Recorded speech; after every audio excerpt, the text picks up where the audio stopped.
अवधूत चिंतन श्री गुरुदेव दत्त श्री स्वामी समर्थ महाराज की जय। स्वामी दत्त सेवा या चॅनलवर तुम्हा सर्वांचे खूप खूप स्वागत। तुम्हा सर्वांचं आरोग्य उत्तमाचं राहू दे, राहिलेलं आयुष्य आरोग्यदायी जाऊ दे, तुम्हा सगळ्यांना दीर्घायुष्य मिळू दे अशी मी स्वामी चरणी प्रार्थना करते। माझ्या व्हिडिओला सुरुवात करते। बघा, रविवारी 19 एप्रिल 2026ला अक्षय तृतीया। अक्षय म्हणजे क्षय न होणारी हा दिवस। म्हणजे या दिवशी आपल्याला कुठलाही मुहूर्त न बघता कोणतीही वस्तू खरेदी करू शकताय किंवा कोणत्याही शुभ कार्याची सुरुवात करू शकताय। ह्या अक्षय तृतीयाला 3.5 मुहूर्तापैकी एक मुहूर्त मानला जातो। अशा ह्या अक्षय तृतीयाला तुम्हाला एक साधा सोपा मी उपाय सांगणार आहे। तुम्ही खूप मेहनत करता, कष्ट करता, कामावर प्रामाणिक जाता, व्यवसाय प्रामाणिक करता, नोकरी प्रामाणिक करता, पण तुमच्या घरामध्ये लक्ष्मी प्राप्ती होत नाही, आलेला पैसा टिकत नाही। तर यासाठी साधा सोपा उपाय नक्की करा आणि व्हिडिओ स्किप न करता बघा, संपूर्ण व्हिडिओ बघून त्याप्रमाणे उपाय करा। काय करायचं बघा, 5 लक्ष्मी कवड्या घ्यायच्या। लक्ष्मी कवड्या म्हणजे थोड्याशा काळपट असतात। ह्या 5 कवड्या घ्यायच्या, लक्ष्मी कवड्या। 5 गोमती चक्र घ्यायचे। काय करायचं, एक छोटं सुती किंवा रेशमी लाल वस्त्र घ्यायचं, चौकोनी घ्यायचं।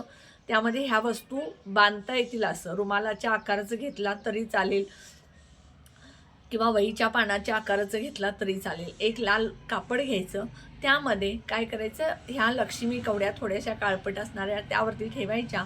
त्यानंतर 5 गोमती चक्र ठेवायचे आणि त्यानंतर पिवळी मोहरी त्यावरती एक चिमूट घालायची आणि त्यावरती चिमूटभर हळद आणि चिमूटभर कुंकू घालायचं आणि ह्याची पुरचुंडी बांधायची। आणि हे पुरचुंडी बांधून सकाळी हा तुम्हाला अक्षय तृतीयाच्या दिवशी उपाय करायचा आहे। पूजा वगैरे झाल्यावर सकाळी तुम्ही हा उपाय करायचा आहे। हे पुरचुंडी बांधायची आणि देवघरात माता लक्ष्मीच्या चरणाजवळ ठेवायची आणि 21 वेळा, किती 21 वेळा किंवा 11 वेळा महालक्ष्मी अष्टकं म्हणा किंवा महालक्ष्मीचा कुठलाही मंत्र म्हणा।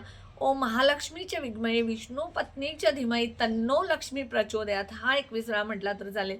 श्रीम 108 वेळा म्हटला तरी चालेल किंवा सगळं तुम्हाला काहीच येत नसेल, ओम श्री महालक्ष्मी नमः हा 108 वेळा मंत्र म्हणायचा। आणि दुसऱ्या दिवशी सकाळी म्हणजे सोमवारी सकाळी ही पुरचुंडी उचलायची आणि जिथे तुम्ही पैसे म्हणजे तिजोरीत असेल किंवा कपाटात असेल किंवा कुठे असेल, जिथे तुम्ही दागिने पैसे ठेवता त्या ठिकाणी ही पुरचुंडी ठेवायची।